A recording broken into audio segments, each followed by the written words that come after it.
Amós 2, do 6 ao 16, vai nos dizer o seguinte: assim diz o Senhor, por 3 transgressões de Israel, sim, por causa de 4, não suspenderei o castigo. Porque vendem o justo por dinheiro e condenam o necessitado por causa de um par de sandálias. Esmagam no pó da terra a cabeça dos pobres e pervertem o caminho dos necessitados. Um homem e seu pai têm relações com a mesma jovem e assim profanam o meu santo nome. Eles se deitam ao lado de qualquer altar sobre roupas recebidas como penhor, e no templo do seu Deus bebem o vinho dos que foram multados. Todavia fui eu que destruí diante deles os amorreus, que eram tão altos como os cedros e tão fortes como os carvalhos. Destruí os seus frutos por cima e as suas raízes por baixo. Também fui eu que tirei vocês da terra do Egito e durante 40 anos os conduzi pelo deserto, para que vocês pudessem tomar posse da terra dos amorreus. Escolhi alguns dos seus filhos para serem profetas e alguns dos seus jovens para serem nazireus. Não é isto assim, filhos de Israel, diz o Senhor. Mas vocês deram vinho aos nazireus e ordenaram aos profetas que não profetizassem. Como faz um carro carregado de feixes, eu os esmagarei ali onde vocês se encontram. Os mais ágeis não encontrarão refúgio, os fortes não poderão usar a sua força e os valentes não conseguirão salvar a sua vida. Os que manejam o arco não resistirão, os mais velozes não conseguirão fugir, e os que vão montados a cavalo não conseguirão salvar a sua vida. Até mesmo os mais corajosos entre os valentes fugirão nus naquele dia, diz o Senhor. Vamos orar. Senhor nosso Deus, à medida que nós observamos cada um desses versículos, que o Espírito Santo possa nos ajudar a compreender o quão necessário é que nós obedeçamos a Tua palavra, que valorizemos o que foi feito por nós. Assim oramos no nome de Jesus. Amém. Você pode se assentar e permanecer com sua Bíblia aberta nesse texto.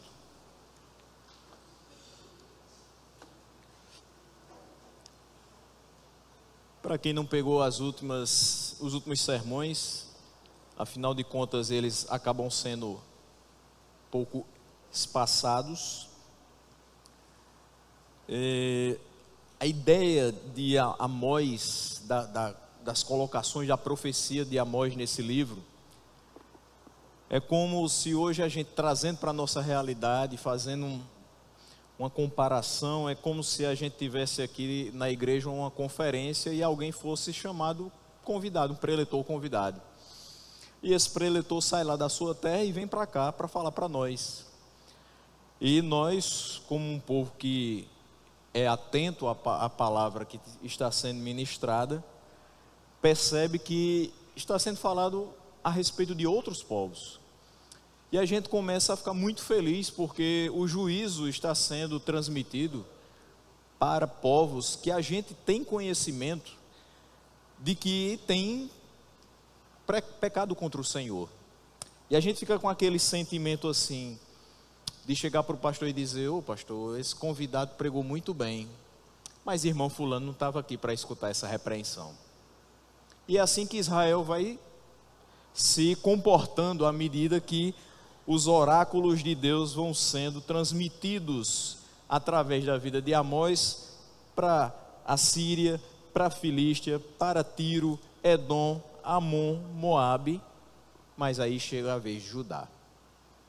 Você tem as nações que são vizinhas e que o coração de Israel vai se enchendo e vai dizendo: isso mesmo, manda mais, Senhor.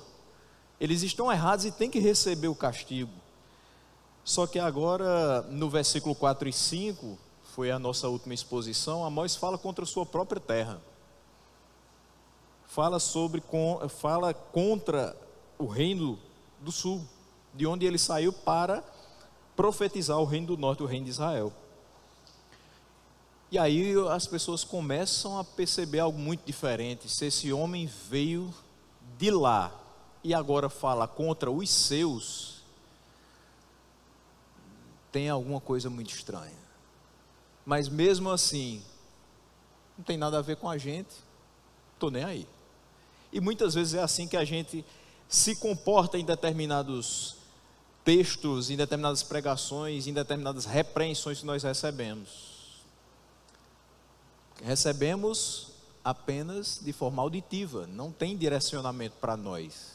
Se alguém é repreendido e a gente sabe que aquela pessoa merece a repreensão, a gente diz, não é comigo, então não estou preocupado não. Tem que pagar pelo que fez, tem que receber juízo de Deus. Deus é justo, Ele não vai deixar passar. Pois é, mas a gente tem que se lembrar dessas palavras quando se referir a nós mesmos. Deus é justo, Ele também não vai deixar passar o que a gente fez. E aí, Amós agora vai falar contra Israel. Os seus primeiros ouvintes, o alvo final da sua profecia.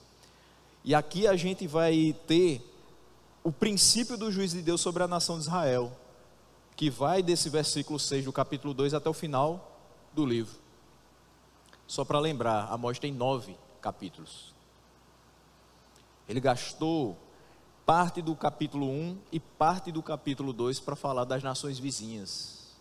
Ele vai passar quase 8 capítulos julgando Israel. Se o outro merece punição pelos seus pecados, e eu não ficarei impune.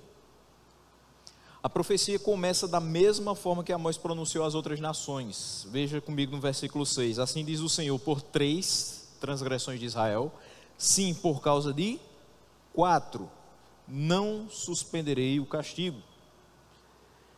Foi assim que ele começou, por exemplo, contra Moabe, versículo 1 do capítulo 2. Assim diz o Senhor, por 3 transgressões de Moabe, sim, por causa de 4, não suspenderei o castigo. Isso me mostra inicialmente que a palavra que foi dita para as nações ímpias que eram vizinhas a Israel é a mesma direcionada a ele, a esse povo. Ou seja, Deus não tem 2 pesos e 2 medidas. A palavra é a mesma, exatamente a mesma. E é importante a gente perceber o seguinte: por que Israel vai receber uma palavra tão dura? Tem que ter razão. Por que ela é também digna de receber a mesma repreensão que as outras nações, inclusive a sua nação vizinha de Judá? Porque Deus não renunciou ao seu povo, mesmo que este tenha sido infiel a ele. Você lembra do texto? Ele permanece fiel para conosco, mesmo quando nós somos infiéis. Por quê? Porque ele não pode negar a si mesmo, ele não pode renunciar à sua essência. Então Deus não renuncia ao seu povo, aquele era o seu povo, e o seu povo estava sendo infiel para com ele, mas ele não pode ser infiel para com o povo que ele escolheu. O reino do norte produziu os seus próprios templos e os seus próprios deuses, 2 bezerros de ouro. Além da idolatria, eles transgrediram a lei de Deus ao colocar sacerdotes que não vinham da linhagem correta, da linhagem de Arão, em cada um desses templos. Não bastasse isso, eles adoravam a Deus juntamente com deuses pagãos. O culto era sincrético e idólatra. Ainda assim, Deus continua tratando como o povo da sua aliança, com quem ele fez pacto lá no Sinai. Quando a gente peca, não quer dizer que Deus se afasta de nós eternamente. Não quer dizer que Deus nos rejeita porque nós pecamos. Se nós somos salvos na pessoa de Cristo, Ele continua sendo o Deus que fez aliança conosco.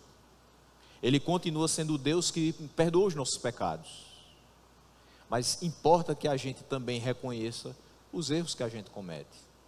Que a gente vá até os seus pés e peça perdão por tudo que a gente tem cometido, que é desagradável aos olhos dele. Por isso mesmo, então, é que Deus busca corrigir e disciplinar por intermédio do profeta Amós. A gente viu em Hebreus, se Deus nos trata como a filhos, capítulo 12, nos mostra que Ele nos disciplina. Ele disciplina a todo aquele que ama. Ele açoita, Ele corrige a todo aquele que Ele recebe como filho. Se você não está recebendo repreensão de Deus, é de se pensar que tipo de filiação existe, se é que existe. Porque é necessário que a gente perceba que a disciplina é um ato de amor de Deus. Ele mostra o amor por esse povo que tem se desviado das suas ordenanças, continuando sendo fiel a Ele, mesmo que Ele não seja. Esse é um amor muito profundo. É o amor que você tem por alguém que não devota o mesmo amor por você. A sua longanimidade, a sua paciência se mostra pelo fato de Ele sempre estar levantando profetas para falar o coração desse povo. Um povo que insistia em se afastar dos seus caminhos. Se afastou, levanta o profeta, fala para esse povo, ele se arrepende, volta para os caminhos do Senhor, mas ele cai em pecado novamente, levanta outro profeta, ele fala a palavra do Senhor, esse povo se arrepende, volta à aliança com o Senhor, mas esse povo cai de novo, levanta outro profeta. Amós não é o primeiro foi Elias, depois Eliseu, depois Joel, depois Jonas, e agora a gente tem Amós. Chance tem. E perceba o seguinte, eu quero que você saia daqui hoje compreendendo uma coisa. Se você tem errado reiteradas vezes, não ore ao Senhor hoje pedindo uma segunda chance. Porque talvez você não está na segunda, você está na milésima. Mas entenda que Ele te dá a milésima chance. Ele é paciente. Agora, tudo tem um limite. E ele fala aqui muito claramente por 3, sim, por causa de 4. Eu não vou suspender o castigo. Então muitas vezes a gente sabe que está sofrendo por conta de coisas que a gente fez. Pneu furou. Ah, meu Deus. É o inimigo. Não. É um prego. Não é simples? Você deixou de meditar na palavra de Deus hoje, até agora. Você veio abrir a Bíblia aqui na igreja. Ah, é muita coisa para eu fazer no trabalho. Não, são suas prioridades. O culpado não é o diabo, é você. Porque o ato de abrir a Bíblia e ler um versículo pode não durar 10 segundos. Mas a gente gasta muito mais com outras coisas que são extremamente inúteis. Não é por falta de aviso que a gente continua pecando contra o Senhor. Não é por falta de profetas. Não é por falta de palavra. É porque a gente pensa que não chegou ainda na 4ª transgressão. Então Deus está dando chance, está sendo paciente e a gente vai levando. Mas e se chegar nessa 4ª transgressão, o que é que vai acontecer? Enquanto as nações pagãs tiveram a sua 4ª transgressão sendo crimes contra a humanidade, Israel chega também à 4ª transgressão, mas sendo a rejeição à salvação que Deus lhe ofereceu e não ter guardado a lei de Deus. Ou seja, você não precisa matar pessoas para desagradar a Deus, basta não guardar a sua lei. Você não precisa cometer crimes hediondos para que Deus se entristeça com a sua conduta. Basta que você não obedeça a sua palavra e não valorize o sacrifício de Cristo para que você fosse salvo. Então agora a gente vai para a acusação contra Israel. A origem da mensagem a gente já sabe. Quem é que fala? Deus, através de Amós. Por isso que ele começa assim, diz o Senhor. O Senhor revela a sua palavra a Amós. A sua autoridade divina é o poder por trás dessas palavras. Quando essas pessoas ouvem, não é Amós que está falando, é Deus que está falando. Isso traz peso. Porque você pode desconsiderar a palavra do seu amigo, você pode até desconsiderar a palavra do seu pai, mas ai daquele que desconsidera a palavra do Deus Todo-Poderoso. Ele vai falar por conta da pecaminosidade desse povo. Amós vai apontar os atos rebeldes de Israel. E a inclusão dos israelitas na lista de nações que se rebelaram contra Deus deve ter surpreendido os ouvintes de Amós. Mas peraí, a gente não fez o que os moabitas fizeram. Por que a gente agora está na lista? Espera aí. Os amonitas fizeram coisas muito piores do que a gente. Eles rasgaram o ventre das grávidas de Gileade. A gente não matou ninguém. Às vezes tem gente que diz assim: eu não posso estar caminhando para o inferno, eu sou uma pessoa tão boa. Eu escutava ontem uma pessoa falando exatamente nesses termos. Eu sei que sou bom, sou uma pessoa tão boa, eu faço qualquer coisa para não cometer uma maldade com alguém. Pois é, mas há alguém que possa se autoproclamar bom? Não dá. Nós pisamos na bola todos os instantes. Se a gente tirar um centímetro o olhar do foco, do alvo, a gente peca. E peca feio. Tem gente que vai dizer assim: eu só posso estar indo para o céu porque sou uma pessoa que não mata, não rouba, não fuma, não bebe, não engana. Mas você pode ser a pessoa que não considera as palavras de Deus. E isso é tão grave quanto ou mais. Alguns podem ter se surpreendido, porque eles achavam que sob o reinado de Jeroboão II, era justamente esse povo que iria ser usado por Deus para castigar Edom, Tiro, Amon, Moabe e até mesmo Judá.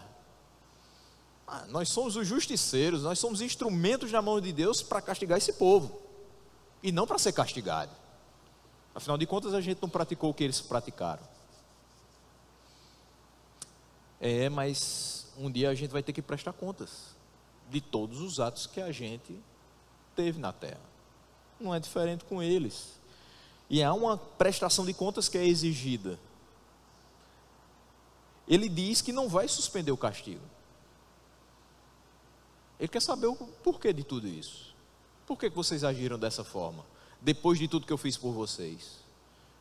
Por que vocês desvalorizaram as bênçãos das minhas mãos e cometeram todas essas abominações aos meus olhos? Por que vocês profanaram o meu nome, se eu os escolhi para ser meu povo? Vai ter a prestação de contas. Você pode andar segundo as inclinações do seu coração, mas você tem que saber que de todas as coisas Deus vai te pedir contas. Ou você nunca leu isso em Eclesiastes? Deus está determinado, a sua ira não vai ser desviada daqueles que cometeram atos de rebeldia. Isso inclui o seu povo. Só que essa notícia estava fora de sintonia com a situação atual de Israel. De fato, naquele momento, eles não tinham cometido crimes bárbaros contra os povos estrangeiros. E as realidades da sua situação histórica atual contradiziam com a ideia de que em breve eles seriam o povo que deveria prestar conta de um grande mal. Então eles estavam aparentemente ilesos, sairiam ilesos dessa situação. Só que do versículo 6 ao versículo 8, pecados específicos são descritos. E o primeiro pecado é a corrupção dos juízes. Veja comigo aqui, versículo 6 na parte B, até o versículo 7 na parte A. Porque vendem o justo por dinheiro, e condenam o necessitado por causa de um par de sandálias. Esmagam no pó da terra a cabeça dos pobres, e pervertem o caminho dos necessitados. Eles vendem o justo por dinheiro. Esse é o primeiro exemplo de corrupção dos juízes. Os juízes vendiam pessoas inocentes que não podiam pagar por suas dívidas. Então, alguém seria julgado pela dívida que ele havia contraído, e ela iria dizer: eu não tenho como pagar. Qual era a atitude do juiz? Tudo bem, então você vai ser vendido como escravo, e assim você salda a sua dívida. Só que essa pessoa de fato não cometeu crime, ela só não tinha como pagar a sua dívida. Não havia uma forma de elastecer o prazo, o que seria muito válido. Não havia uma forma de diluir a dívida em determinadas prestações, como às vezes a gente faz, né, o acordo, e a gente passa a pagar em mais prestações. Não havia uma forma de diminuir a dívida para tentar chegar ao ponto em que aquela pessoa conseguiria pagar pelo menos uma parte. Não havia nenhuma forma de saldar, a não ser se vendendo como escravo. E isso é cruel. Mas há um segundo exemplo: eles condenavam o necessitado por um par de sandálias. Agora vamos pensar naquela pessoa que deixou de pagar 10 prestações de um carro. O que é que o banco faz? Toma. A dívida está quitada. Porque até você quitar o carro, existe uma coisa chamada alienação fiduciária. O carro não é seu, o carro é do banco. E você inclusive tem que pagar uma taxa para tirar a alienação fiduciária do seu documento. Só que um carro, o mais barato hoje, acabei de ler hoje à tarde, o carro popular, nada popular, custa R$ 72.990. Realmente é uma dívida muito alta. Agora imagine um par de sandálias. Não vou fazer propagandas, não vou falar marcas, mas um par de sandálias, do mais popular, dos que nós usamos no dia a dia, vai ser no máximo R$ 25. Você vai comprar no supermercado, no mercadinho, e vai usar por bons anos, até que ele rasga, você coloca um prego e anda mais um pouco. Uma pessoa ser condenada a devolver o seu bem, que custou R$ 72.990, porque não pôde pagar 10 prestações, é até razoável, e ela não vai ser presa por conta disso. O banco toma. Mas alguém ser condenado por R$ 25, o que é que você acha? Desumano. Porque eu tenho certeza que você que tem aprendido da generosidade, da bondade de Deus, se visse uma pessoa aqui, ao lado, não podendo comprar um par de sandálias, você viraria para qualquer outra pessoa daqui e dizia assim: vamos rachar e vamos dar esse par de sandália para essa pessoa? Por quê? Porque é uma quantia muito irrisória. Porque não é digno de condenação alguém que deve R$ 25. Alguém não pode ser condenado por um par de sandálias.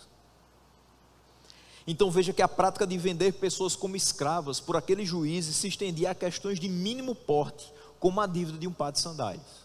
Tanto fazia você dever muito, como muito pouco. As condenações eram iguais. Mas há um terceiro exemplo: eles esmagavam no pó da terra a cabeça dos pobres.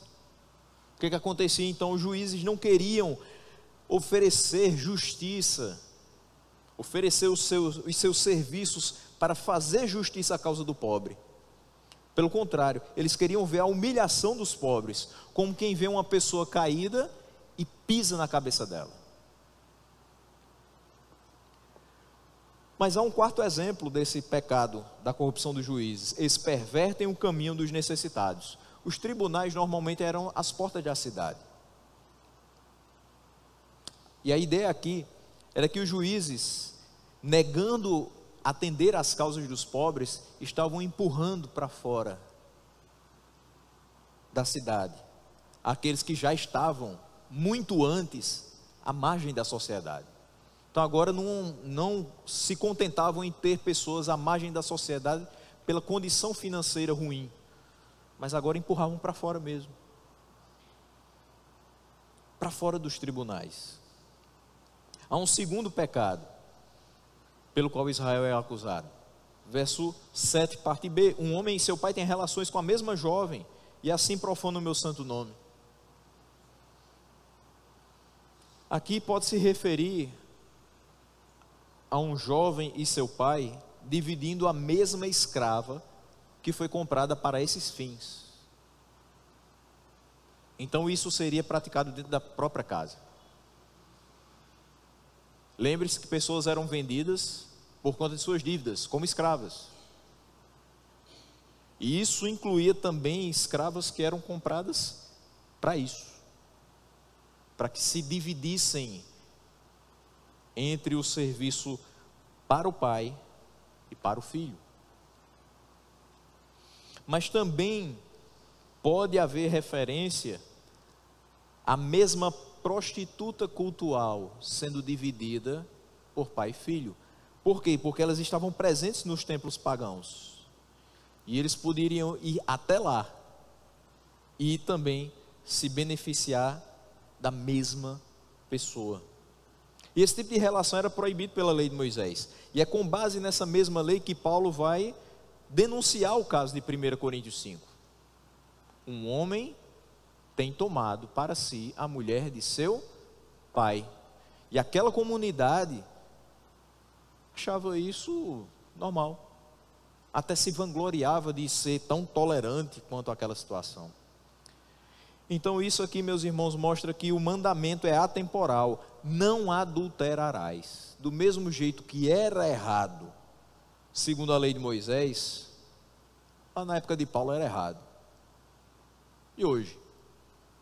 Continua do mesmo jeito. Porque essa palavra não passa.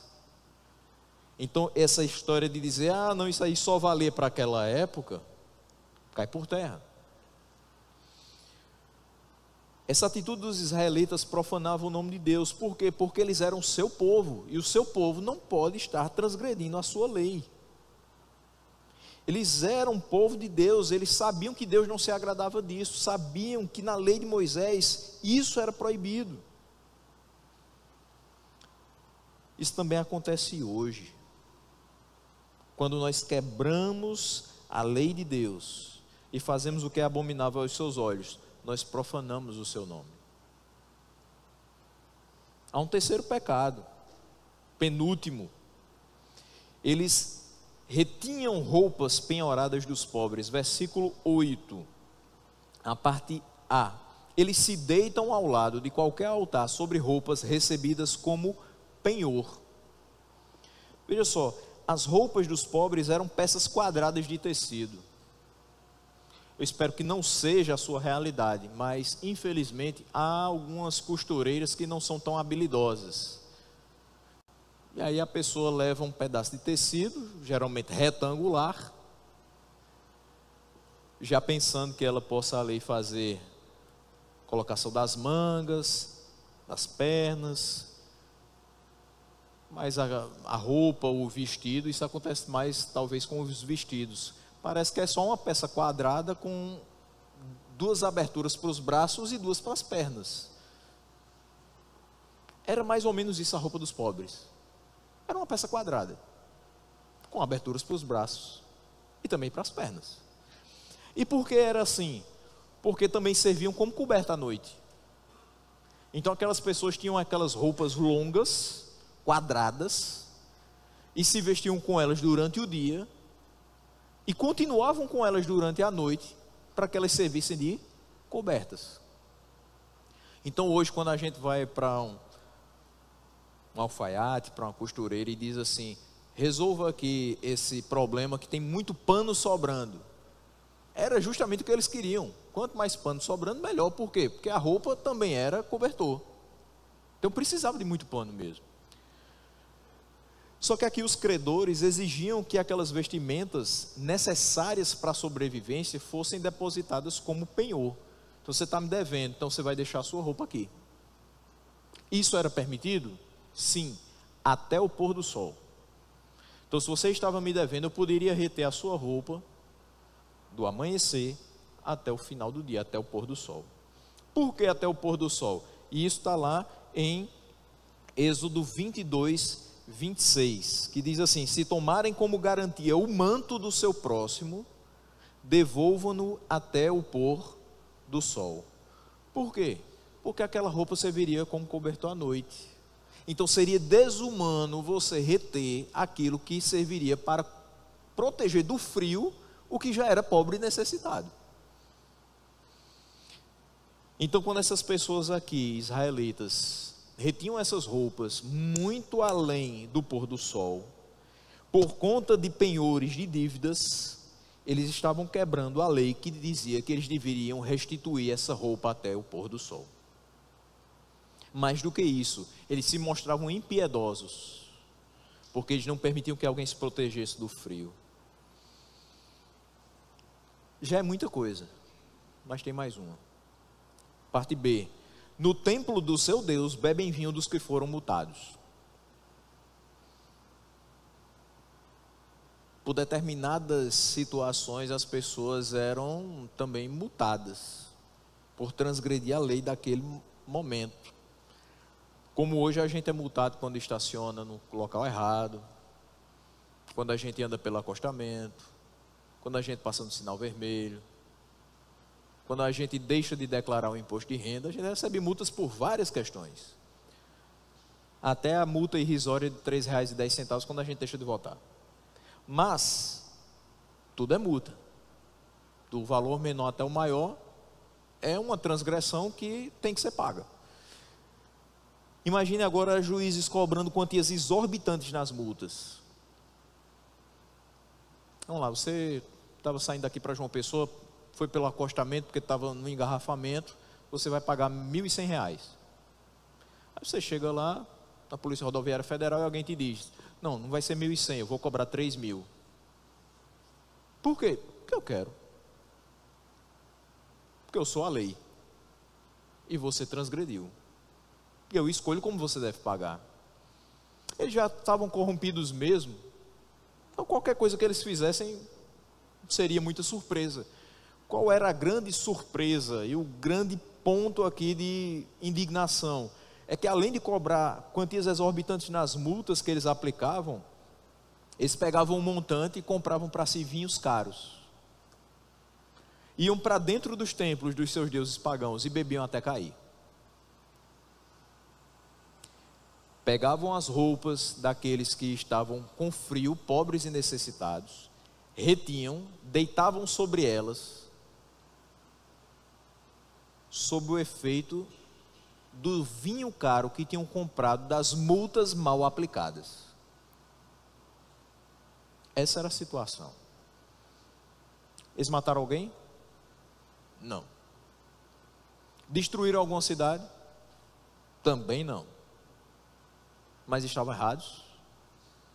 Demais. Isso aqui já era muito suficiente. Só o primeiro já era suficiente, mas tinha 4. 4 exemplos. 4 exemplos de pecados que eles cometeram. 4 exemplos só desse pequeno texto. 3 versículos mostrando a impiedade desse povo. Tá, mas como é que Deus tratou a eles? Diante de tudo isso. A gente disse inicialmente que Deus continuou sendo fiel a esse povo, mesmo o povo sendo infiel. Então agora a gente vai ver do versículo 9 até o 12, como Deus tratou esse povo. Mas começa a listar no versículo 9 todos os benefícios que o Senhor havia feito pela nação de Israel, de modo que o pecado da nação, que já era vergonhoso por si só, se torna ainda mais abjeto. Vamos ver os atos de Deus em favor de Israel sendo rejeitados. Versículo 9, ele diz assim: todavia, fui eu que destruí diante deles os amorreus, que eram tão altos como os cedros e tão fortes como os carvalhos. Destruí os seus frutos por cima e as suas raízes por baixo. Primeira atitude de Deus para com esse povo: destruir os seus inimigos. Uma pergunta para que você reflita: o povo que eu apresentei a vocês merecia que Deus destruísse seus inimigos ou merecia ser destruído pelos seus inimigos? Veja como é que Deus age. Os amorreus eram o povo mais poderoso que habitava Canaã quando Josué chega com o povo para possuir a terra. Com eles havia mais 5 nações. Mas Amós mostra aqui a força diferenciada desse povo. Ele diz: eles eram altos como os cedros. Ele vai comparar esse povo, os amorreus, a 2 das árvores mais imponentes daquela região. Então ele diz: eles eram altos como os cedros e fortes como os carvalhos. O que Deus fez? Para que aquele povo pudesse adentrar a terra e tomar posse dela. Destruiu. Porque para Deus não existe adversário mais alto ou mais forte. Ele destrói o que for preciso para trazer o bem ao seu povo. Isso aqui me lembra uma coisa. Sabemos que Deus age em todas as coisas para o bem dos que o amam. E eu tenho certeza que mesmo sendo assim na nação de Israel a realidade, havia aqueles que se dobravam diante do Senhor e pediam por misericórdia, por conta da impiedade de outros. Mas não só isso, versículo 10, Deus redimiu e cuidou desse povo. Veja comigo: também fui eu que tirei vocês da terra do Egito e durante 40 anos os conduzi pelo deserto, para que vocês pudessem tomar posse da terra dos amorreus. Deus tirou aquele povo da terra do Egito depois de quanto tempo de escravidão? 430 anos. Imagine o seguinte: a nossa nação é muito jovem. Esse ano nós completamos 524 anos. É pouca coisa mais do que esse povo passou escravo. Imagine que nós fôssemos os libertos e hoje nós estivéssemos celebrando um novo tempo, um tempo de independência daquele povo que tanto nos oprimiu. Qual seria a nossa reação para com quem nos libertou? Certamente não deveria ser a de Israel, a mesma da que Israel teve. Deus fez esse povo sair da terra do Egito, da escravidão, e entrou em aliança com eles, conduzindo pelo deserto 40 anos. Aí você vai pensar na coluna de fogo. Você vai pensar nas nuvens que acompanhavam aquele povo no deserto. Você vai pensar no maná. Você vai pensar na roupa que não se desgastou e nem as sandálias que não ficaram rotas durante 40 anos. Você vai pensar em tudo isso. E ainda com a terra prometida à frente, à vista. Foi isso que Deus fez. Tudo isso para que finalmente ele tomasse posse da terra dos amorreus, aqueles que ele tinha destruído. Mas o versículo 11 traz para a gente ainda mais uma coisa que Deus fez. Na parte A: escolhi alguns dos seus filhos para serem profetas e alguns dos seus jovens para serem nazireus. A escolha de profetas e nazireus permitiu que Deus guiasse as questões políticas, econômicas, sociais e religiosas do povo. O que é que Deus fez com essa nação tão ímpia? Deu líderes espirituais a ela. Escolheu dentre aquelas pessoas, dentre os homens daquele local, de alguns dos seus filhos, profetas. E escolheu dentre os jovens, alguns para serem nazireus. Quero ler com vocês Números 6, do 1 até o versículo 8, para que você entenda o que era ser nazireu. O que foi isso que Deus fez com aquele povo. As regulamentações do voto de Nazireu, Números 6, do 1 ao 8. O Senhor disse ainda a Moisés: diga o seguinte aos israelitas: se um homem ou uma mulher fizer um voto especial, um voto de separação para o Senhor como Nazireu, terá que se abster de vinho e de outras bebidas fermentadas. Essa é a primeira questão, que ele deveria se abster. Outra: não poderá beber vinagre feito de vinho ou outra bebida fermentada. Não poderá beber suco de uva, nem comer uvas, nem passas. Enquanto for nazireu, não poderá comer nada que venha da videira, nem mesmo as sementes ou as cascas. Foi de uva, está proibido. Primeira questão. Segunda: durante todo o período de seu voto de separação, nenhuma lâmina será usada em sua cabeça. Lembra alguém que era nazireu? Sansão. A gente conhece muito bem a história dele. Até que termine o período de sua separação para o Senhor, ele estará consagrado e deixará crescer o cabelo da sua cabeça. Terceira questão que ele não poderia fazer, versículo 6: durante todo o período de sua separação para o Senhor, não poderá aproximar-se de um cadáver, não consumir nada que fosse fruto da videira, não raspar a sua cabeça, passar qualquer tipo de lâmina sobre a sua cabeça, e não tocar ou se aproximar de um cadáver. Mesmo que o seu próprio pai ou mãe ou irmã ou irmão morra, ele não poderá tornar-se impuro por causa deles, pois traz sobre a cabeça o símbolo de sua separação para Deus. Durante todo o período de sua separação estará consagrado ao Senhor. Foi isso aqui que Deus fez, separou esse povo. E o nazireu, o que era o nazireu para aquele povo? Era um exemplo para todos eles do que significava viver em santidade. Porque nenhuma das três questões é ilícita. Você consumir uma uva, o que tem de errado em si? Nada. Você passar uma lâmina sobre a sua cabeça, o que é que isso tem em si de errado? Nada. Quando algum parente seu morresse, você se aproximar, como hoje nós fazemos nos velórios, não precisa nem tocar, só aproximar, ficar ali à beira do caixão, o que é que isso tem de errado? Em si, nada. Mas a questão é que o nazireu precisava obedecer a essas três ordenanças. E mesmo não sabendo que aquilo, mesmo sabendo que aquilo não tinha em si nada de errado, mas ele se abstinha em obediência ao Senhor.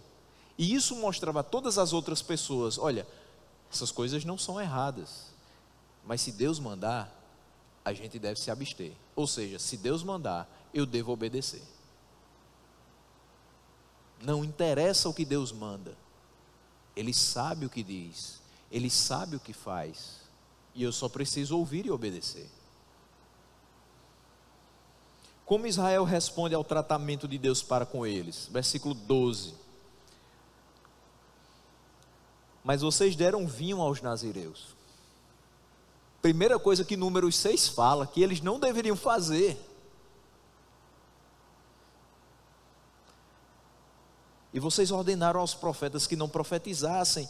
Deus deu a esse povo líderes espirituais, levantou profetas e levantou nazireus. O que o povo faz? Profetas, calem a boca. Nazireus, tomem vinho, isso é besteira, não tem problema não. Toma vinho. Vocês são diferentes de ninguém, pode tomar vinho.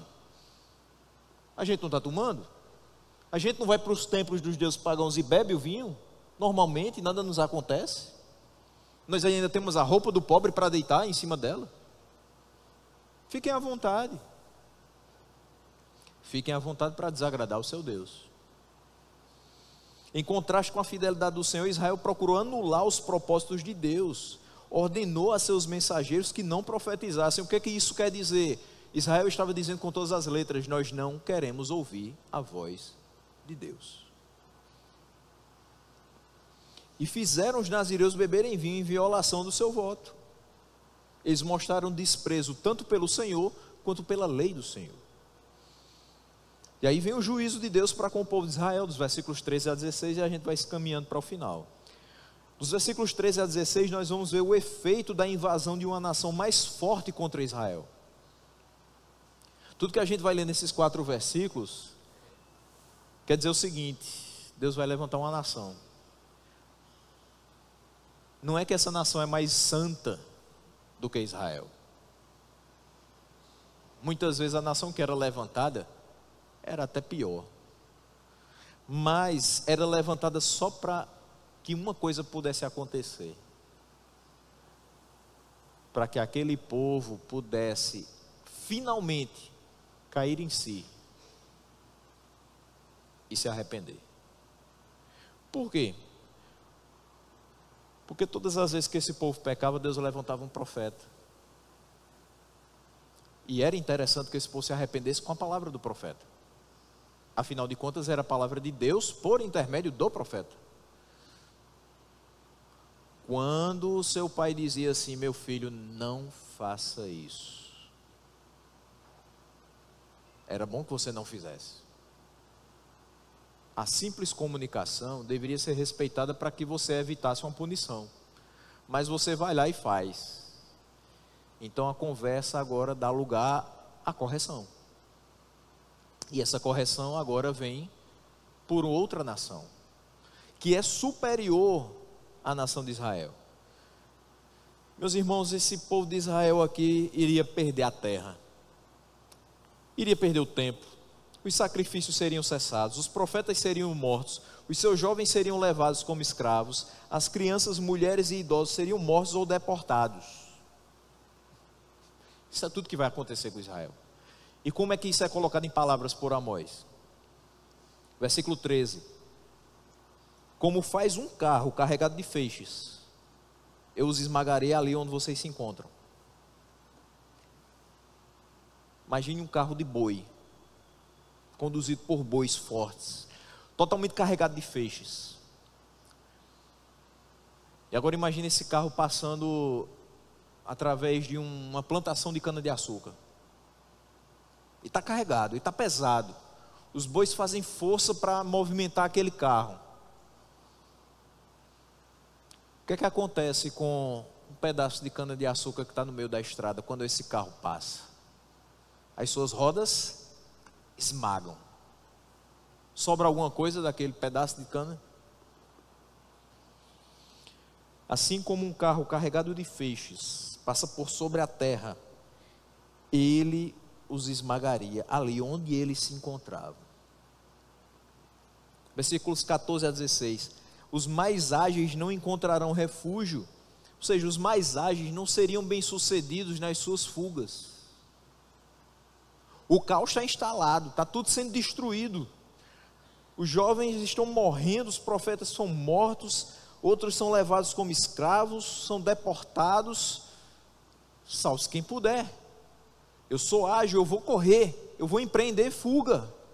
Mas os mais ágeis não encontrariam refúgio.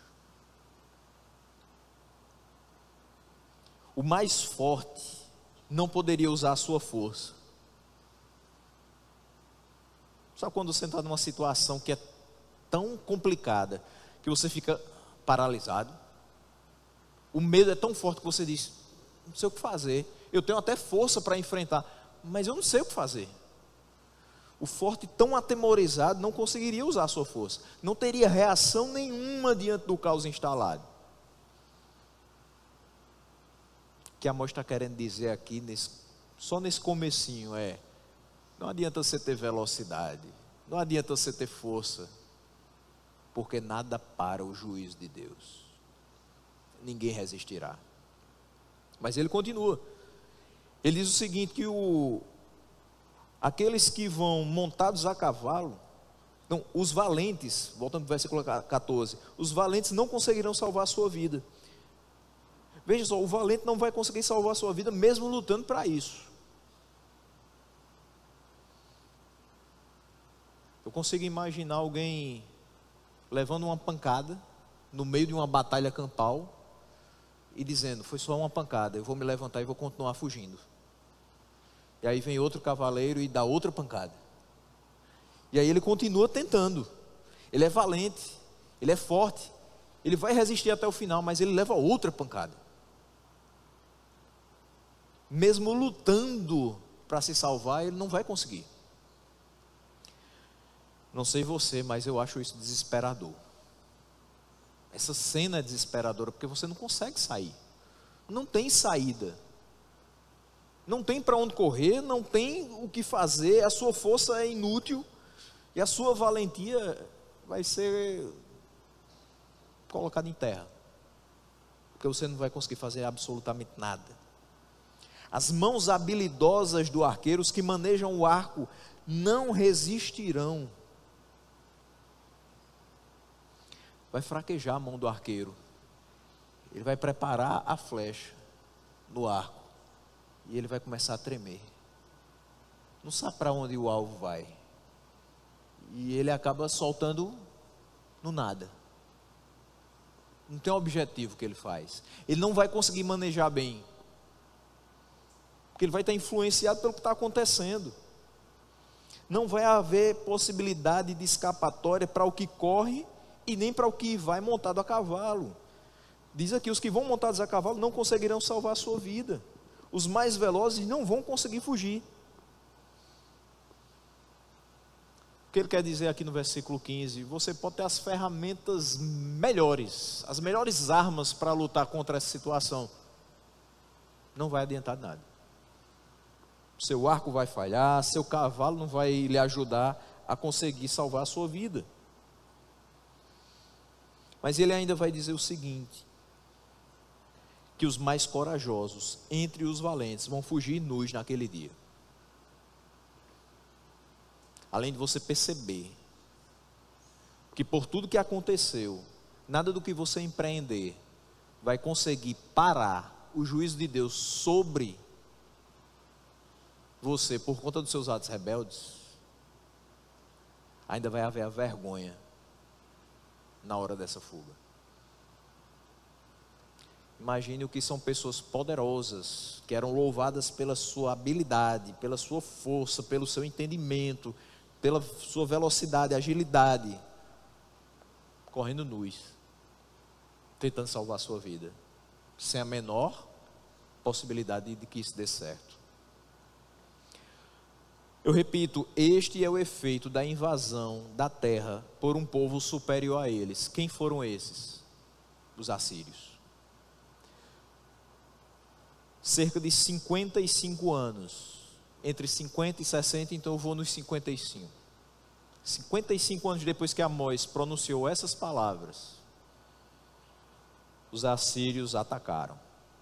E Samaria, que era a capital de Israel, caiu. E Jerusalém foi invadida e levada à destruição. Isso deu ainda mais peso às palavras de Amós.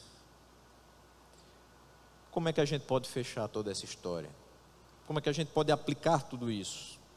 Primeiro, antes de pecar, lembremos das bênçãos, das misericórdias e dos benefícios do Senhor para conosco. Lembrar do que Deus fez por nós é a maior motivação para não pecarmos contra Ele. Segundo, quando nós esquecemos do que Deus fez por nós e rejeitamos a sua palavra, nós somos capazes de praticar o mesmo que os ímpios praticam. Não subestime a sua própria natureza pecaminosa. Infelizmente, mesmo dentro das igrejas, nós encontramos quem se corrompa, quem se venda, quem seja injusto, quem maltrate o pobre, quem busque vantagens ilícitas no seu trabalho. Isto por quê? Porque não leva em consideração a palavra de Deus, a verdade do Evangelho, que foi pregada a essa pessoa. Daí a necessidade de nós chamarmos o povo de Deus à responsabilidade, de lembrar o nosso coração do que Deus fez e faz por nós, de modo que a gente sinta vergonha de pecar.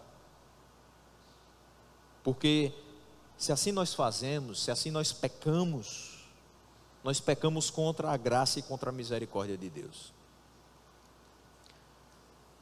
Em terceiro lugar, Amós é um exemplo de como Deus levanta pessoas que sejam instrumentos para nos levar de volta ao caminho que Ele nos ordena a seguir. Ele não foi o primeiro e também não foi o último. A gente precisa ouvir uma palavra de conserto, uma palavra de exortação, uma palavra de incentivo a viver em santidade. E Amós é esse exemplo para nós, de como Deus levanta essas pessoas. Daí também, meus irmãos, a necessidade de estarmos sempre em nossa comunidade sendo orientados e exortados de acordo com a palavra, buscando compreender o que é preciso para se viver de modo agradável a Deus. Por último, só é possível experimentar a longanimidade e a misericórdia de Deus por conta da obra de Cristo na cruz do Calvário. Não tem outra forma. Sem ele não haveria justificação, perdão de pecados e a possibilidade de que a gente se apresente diante do Pai por seus méritos. Antes, nós estávamos fadados a passar pelo que é profetizado por Amós ao povo de Israel. Mas, graças a Deus, que nos salva pela graça, mediante a fé no seu Filho unigênito Jesus Cristo.